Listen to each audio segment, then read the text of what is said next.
The Katak sigil is a bone-white, mutilated wolf's skull fixed over a ragged black mane with a single blood-red eye on a dark crimson field. The severed wolf encapsulates the Katak's ruling style, threatening, merciless, and openly predatory.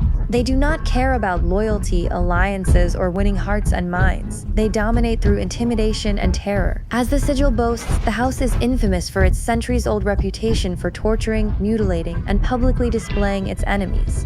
The fact that they place this image upon their banner reveals how proud they are of their ability to inflict both physical and psychological suffering. The house is presently ruled by Lord Harlech Katak, who governs from the grim fortress of Lynn alongside his sister Sibyl.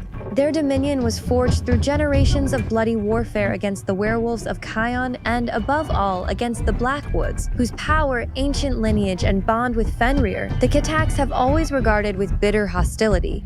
From these conflicts grew their deep hatred of the Lupine races and of everything the wolf represents to the Blackwoods. The Katak's disturbingly compelling history shows that while we are horrified by their practices, they can also be grotesquely fascinating to observe. Most characters in the Lamentations of Aurora live within a gray zone, pulled between the good and evil within themselves, but the Kataks and their symbols represent a willing embrace of total evil, the absence of human empathy, and the learned hereditary violence that mankind is unfortunately capable of perpetuating. Their brutality is not merely the result of war or necessity. It has become a family tradition, a political language, and an inheritance passed from one generation to the next. The Kataks believe that fear and terror are as effective as pure might and military power. The rumors surrounding them, like the legends surrounding the Blackwoods and their bond with Fenrir, elevate the Kataks to an other-than-human level. Yet where the Blackwoods and the wolves of Fenrir can inspire awe as well as fear, the Kataks have become a darker myth, one that evokes only dread. Their enemies do not imagine that the Kataks will merely defeat them. They fear that the Kataks will destroy their dignity, their name, and everything by which they wish to be remembered. The Katak sigil contains crimson, bone-white, black, and a single red eye. The crimson field is ruthless and bloodthirsty. The color also signifies determination, violence, and ambition. The Kataks were never content to live beneath weaker rulers or to accept a place they considered unworthy of their blood.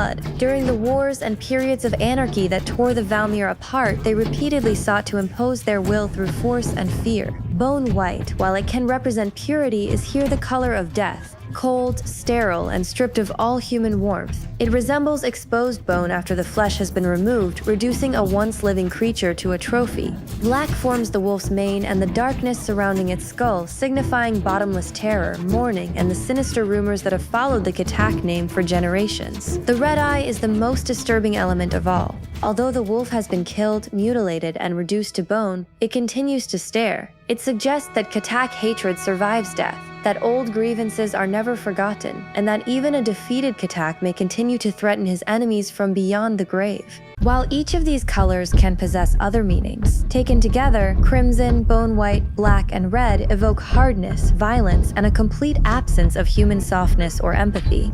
They embody what is most frightening about the Kataks, the impression that ordinary human feeling has been torn out of them and replaced by pride, resentment, and inherited cruelty. In a land where the wolf is associated with Fenrir, loyalty, lineage, and untamed nobility, the Kataks transform it into a mutilated prize. The animal has not merely been killed, its head has been severed, its face reduced to bone, and its corpse made into an emblem. This underlines the Katak's contempt for dignity, whether human, noble, or sacred. They view people as beasts to be broken, degraded, and displayed, which in turn suggests that the Kataks themselves are no longer entirely human, but a perverse imitation of nobility. Instead of boasting about courage, justice, loyalty, or honor, their sigil boasts their willingness to commit extreme acts of violence and torture. It is therefore clearly designed to evoke terror in their enemies. The Kataks enter their opponents' minds long before their soldiers arrive, carrying with them the promise that they will not simply kill those who resist them, they will subject them to something far, far worse. In the recent events of the Lamentations of Aurora, we can see how the true legacy of the Kataks is still alive, in the evil sadist abuse and fear that they have spread for centuries.